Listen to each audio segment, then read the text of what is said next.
The medium is a good game. Let's get that out of the way right up front. There's been a bit of an unfair expectation placed on Blooper Team. This is not Insomniac Games. This is a small development studio, and they've gone from game to game. Layers of Fear 2, Blair Witch, and now The Medium. And the big hook in this game is the dual worlds being displayed at the same time. And the puzzles revolve around using those dual worlds. And that is both the game's strength and at times its weakness. I want to try to talk about the gameplay in a way that's as clear and concise as possible so that you know what you're in store for when you play this game. If you've ever played the old school Resident Evil or Silent Hill type games where you can't get to a certain area until you find a certain piece, or you can't unlock a door until you find a certain key, that's the type of gameplay here. But in one instance, to demonstrate the gameplay, you have to get these bolt cutters because in the real world, you're trapped and you can't get through this door or this gate because it's locked. But in order to get to the bolt cutters, you have to travel into the spirit world and release these two people trapped there by learning their names. And once you do that, you're able to manifest back into the spirit world and then get the bolt cutters and progress. It's that type of gameplay that you can expect. And it's the duality of both worlds working together that allow you to solve these puzzles. At times early on, you're also being chased by this really creepy demon. It looks like something out of El Del Toro Pan's Labyrinth movie. That's how good the design is. And it's incredibly creepy the way this thing mutters things as it's looking for you. And the only thing that you can do is crouch, hold your breath, and hide until the demon passes by and then progress further on into the level. A little bit later in the game, you get this spirit shield that you can activate in the spirit world. And you also get this sort of telekinetic blast for your hands in the spirit world to uncover things in that world and to protect you in that world, to get from areas that you can't get to in the physical real world. And while the gameplay is good, these things that you get, these abilities that you get never really come together. They're never really fleshed out to the fullest. And that's where I think that the game falters a bit. It definitely feels with a little bit more time, a little bit more money, this game could have been even that much better. It could have been that AAA game. And there's definitely something here. And I hope that Blooper Team has a chance to revisit this game. And hopefully Game Pass allows for that. So the presentation, the graphics, this is where I think people had that unfair expectation.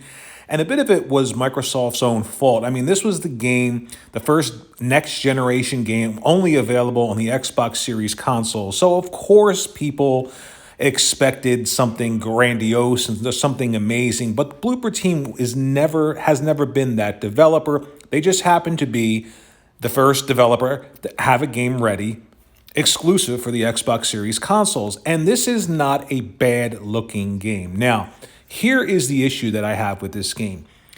It doesn't have pre-rendered backgrounds. Everything is 3D, but the character moves in the world as though the backgrounds are pre-rendered. So again, Resident Evil, early Silent Hill, where they didn't have those 3D backgrounds because the systems were too weak to render them, but they were pre-rendered. And then the character moved around almost like the character was stuck in a grid. And that's how this character moves in the world. It's very jarring and it's just not good. And there's no transitional animation for the character. For instance, if you want to interact with something like a door, you'll see the X button. When you press the X button, the character actually slides into place in front of the door to open it. It's that kind of stuff that really pulls you out of the game. It breaks the immersion. And again, they probably didn't have the time or the money to implement a really complex animation system. But that's what's missing from this game. It's those kind of touches that just aren't there that pull you out. Now, everything else in terms of the camera angles that you don't have control over, I understand it. They want to give you the presentation that they want. They want you to see what they want you to see. At times, it works brilliantly. It's a beautiful game at times.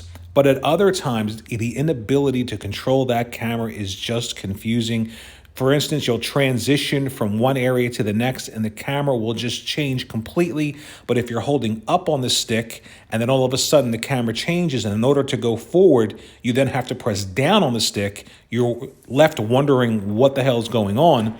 And it's that kind of stuff that screams last generation or even 2 generations before type of gameplay.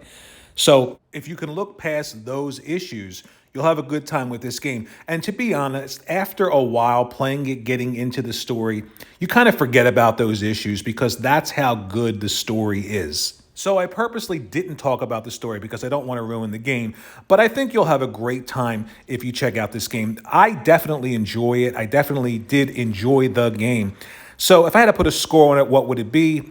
It would be a 7 out of 10, and I hope that they revisit this franchise because there's a lot here. If you like this video, please like and subscribe and maybe think about sharing it out on your favorite social media platform. Let me know what you think about the medium. Did you enjoy it? Did you think it lived up to the hype? Thanks for watching.